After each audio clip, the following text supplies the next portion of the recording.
क्या पत्नी की जरूरत सिर्फ संभोग तृप्ति और देह सुख के लिए है? उससे ज्यादा एक स्त्री किसी पुरुष के जीवन कोई और जगह नहीं है। जब मेरी शादी हुई थी तो मेरे और मेरे पति के बीच संबंध एक साधारण कपल की ही तरह थे। हमारे बीच अच्छा व्यवहार था। प्रेम करने के लिए कोई समय निर्धारण नहीं था। ऐसा लगता था मानो भगवान ने मेरे मन को जानते हुए इस व्यक्ति को मेरे पास भेजा है। लेकिन धीरे धीरे देखा तो मेरे पति का व्यवहार मेरे प्रति सूखा होना लगा था। यदि मुझे कुछ दिक्कत होती तो मेरे लिए मेरे ससुराल में मेरे पति से ज्यादा हितैषी कोई और नहीं था। उनके भरोसे ही इस घर आई थी, पर जब मुझे कोई दिक्कत होती थी तो मैं इसने बोलती और इनका जवाब होता मुझसे नहीं, माँ से पूछो।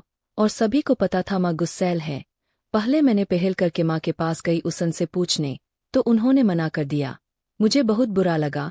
शाम को जब ये घर आए तो सोने के समय मैंने ये बात इनके सामने रखी। इन्होंने कहा, मैंने तो पहले ही बता दिया था कि माँ गुस्सैल है, पुराने ख्यालात की है। अब तुम देख लो तुम्हें क्या करना है। और इसके बाद सेक्स की पहल करने लगते और मैं भी सब भूल कर इस समय को एंजॉय करने लगती थी। समय के साथ मैं ये तो समझ गई थी कि पति से कुछ पूछना बेकार है। जो भी करना हो माँ से पूछना पड़ेगा। तो मैं धीट की तरह उसने सब पूछती। कभी वो बताती कभी नहीं बताती। ऐसे ही पूरा साल निकल गया और धीरे धीरे मुझे भी समझ आ गया कि मेरी सास किस चीज के लिए हाँ करेंगी, किस चीज के लिए ना। पर पता नहीं क्यों समय के साथ साथ वो ज्यादातर चीजों को हाँ बोल देती थी। और धीरे धीरे मेरे पति का व्यवहार मेरे प्रति रूखा होने लगा था। उन्हें मेरी याद तब आती थी जब उन्हें शारीरिक सुख की जरूरत होती। उस समय ये इंसान ऐसे बर्ताव करता जैसे दुनिया में मुझसे ज्यादा प्रेम वो किसी से नहीं करता। जब मैंने ये बात अपनी बहन को बताई तो उन्होंने मेरी ही कमी निकाल दी। उन्होंने मुझसे कहा कि तुम हो ही बेवकूफ, क्योंकि संभोग पुरुषों की जरूरत होती है। इसकी वजह से तुम उन्हें वश में कर सकती हो, पर तुम खुद हवस से भरी हुई हो। इतने आसानी से मत करीब आने दिया करो। और इस वक्त मुझे भी लग रहा था कि मेरी बहन बिल्कुल सही कह रही है। इस इंसान के लिए मैं सिर्फ भोग का सामान हो। दिन भर ऑफिस में रहता है, रात को अपनी प्यास बुझाता है। इस रात मैंने इन्हें अपने पास आने नहीं दिया और बहाना बनाकर सो गई। और लगभग ऐसा पूरे महीने किया, पर इनके ऊपर ज्यादा कोई असर नहीं दिखा। मेरी हर डिमांड पूरी करते थे, लेकिन अपनी माँ से परमिशन लेने के बाद 1 महीने बाद संभोग न मिलने का असर दिखना शुरू हुआ और ये काफी चिढ़ हो गए। एक दिन हमारी लड़ाई किसी बात पे हुई, पर जैसा दीदी ने बोला था मैं इस बार नहीं झुकी। बात इतनी बढ़ गई कि ये जोर जोर से चिल्लाने लगे और मैं भी तैयार बैठी थी कि अगर किसी ने भी कुछ बोला तो मैं मायके चली जाऊंगी। लेकिन लड़ाई की आवाज सुनकर माँ आई और मुझे कुछ बोलने की जगह उन्होंने पति को बोला, बहू कहीं नहीं जाएगी, जाना है तो तुम जाओ। माँ का गुस्सा देख वो बाहर गेस्ट रूम में चले गए और बिना खाना खाए सो गए। माँ ने भी कुछ बोला नहीं और मेरे साथ मेरे कमरे आए, मुझे खाना दिया और बोला, बेटा गुस्सा मत करो, वो ऐसा है, नहीं किसी बात से परेशान होगा तभी ऐसा हो रहा। मुझे तो पता ही था कि वो किस बात को लेके परेशान है, पर मैं ये सास को नहीं बोल सकती थी।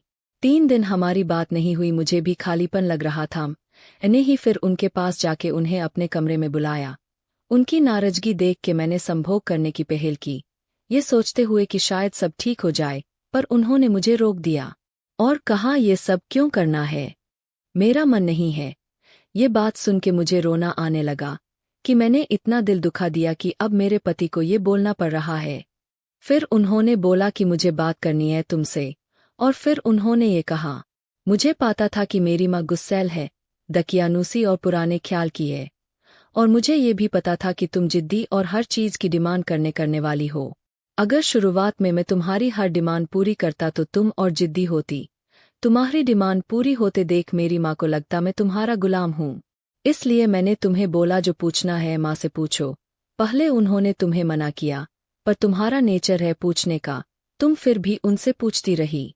इस वजह से माँ को लगने लगा कि तुम एक आज्ञाकारी लड़की हो, उनकी इज्जत करते हुए उनके निर्णय का सम्मान करती हो, जिसकी वजह से उन्हें समझ आने लगा कि तुम्हारी जरूरतें क्या है। मैं जैसे जैसे तुमसे दूर हुआ तुम और मेरी माँ एक दूसरे के करीब आते गए। 3 दिन पहले हमारे बीच झगड़ा हुआ, उसमें माँ ने तुम्हारा पक्ष लिया। हमारे बीच सेक्स नहीं हो रहा था, तुम मुझे अपने करीब आने नहीं दे रही थी। मुझे इस बात का दुख था, लेकिन इस बात की खुशी ज्यादा थी कि मेरे झगड़े में मेरी माँ ने तुम्हारा पक्ष लिया। यदि मैं ऐसा ना करता तो शायद तुम्हारी डिमांड पूरी होती रहती, पर माँ और तुम्हारे बीच ये मधुर संबंध नहीं बन पाता। तुम खुश तो रहती लेकिन ये परिवार धीरे धीरे बिखरता रहता। पतिदेव के मुँह से ये बातें सुन मैं उनके प्रेम में और गहरी डूबती जा रही थी। मन कर रहा था कि जोर से गले लगाकर जोर जोर से रो लूं, और आत्मग्लानि भी हो रही थी कि मैंने इतने सच्चे इंसान के साथ अपनी बहन की बात में आके पूरे महीने अपने से दूर रखा। आज हमारी शादी को 5 साल का समय हो गया है। मैं और मेरी माँ, सास बहू नहीं बल्कि दोस्त की तरह साथ रहते हैं। आज मुझे खुद पता है मेरी मर्यादा क्या है, और मेरी सास को पता है मेरी जरूरत क्या है। इसलिए मुझे ना कुछ पूछने की जरूरत पड़ती है और ना सास को कुछ बताने की।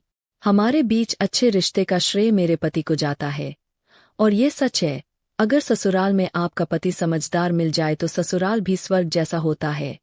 लेकिन उसके लिए ये भी जरूरी है कि हम बहुएं अपनी पति और सास ससुर के निर्णय का सम्मान करें। लेकिन अफसोस है कि आजकल की लड़कियां इस बात को समझ नहीं पाती और रोज घर में झगड़े का कारण बनाता है। मेरी कहानी अच्छी लगी हो तो इसे शेयर करके लाइक कीजिए, और कमेंट में ये भी बताइए कि क्या आप मेरे विचारों से सहमत हैं। इसी तरह की और भी कहानी सुनने के लिए मेरे इस चैनल स्टोरी विद जेके को सब्सक्राइब करना न भूले। धन्यवाद।